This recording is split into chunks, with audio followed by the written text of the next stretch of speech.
Hey, welcome to 12 Tone. If you've ever seen a horror movie, you've probably heard something like this.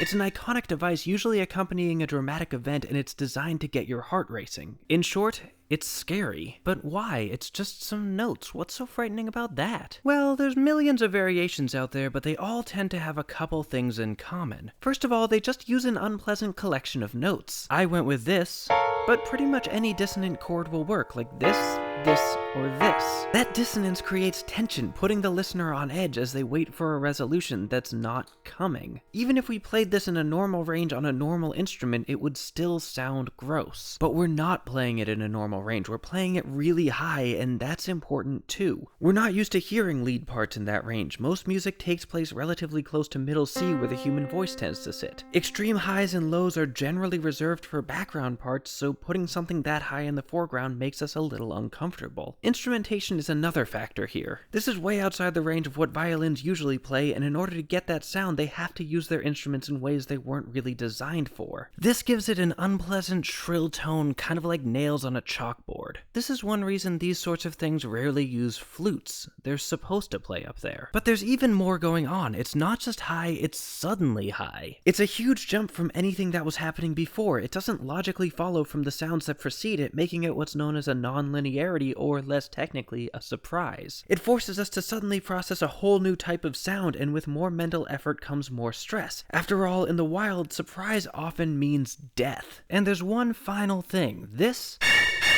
is not actually what violins sound like. I've added some digital distortion to the sound. Without it, it's more like this.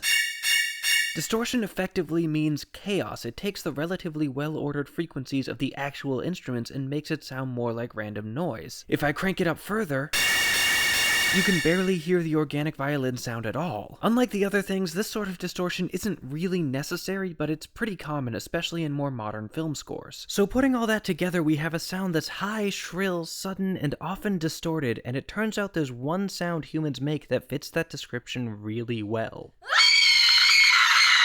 The scream. That's right, this horror cliche mimics one of our most primal warnings. The theory is that it scares us because it makes us think a member of our tribe is under attack, even though we're actually just sitting in a movie theater. This idea is supported by the fact that we seem to get much more stressed by sudden shifts upward than down.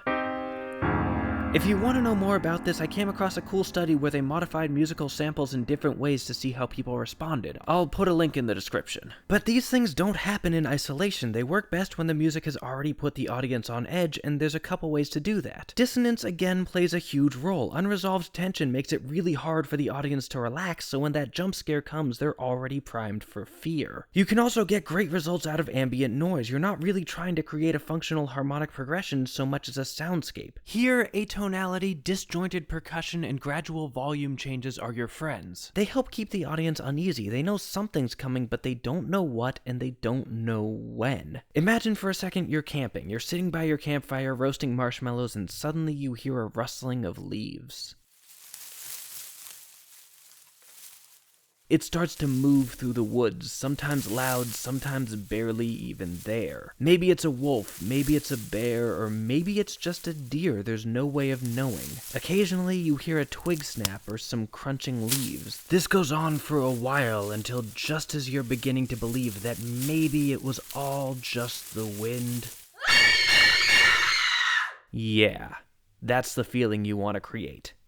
Happy Halloween. Anyway, thanks for watching. If you want to help make these videos possible, please consider supporting 12 Tone on Patreon. You can also join our mailing list for scans of all our episodes, like, share, comment, subscribe, and keep on rockin'.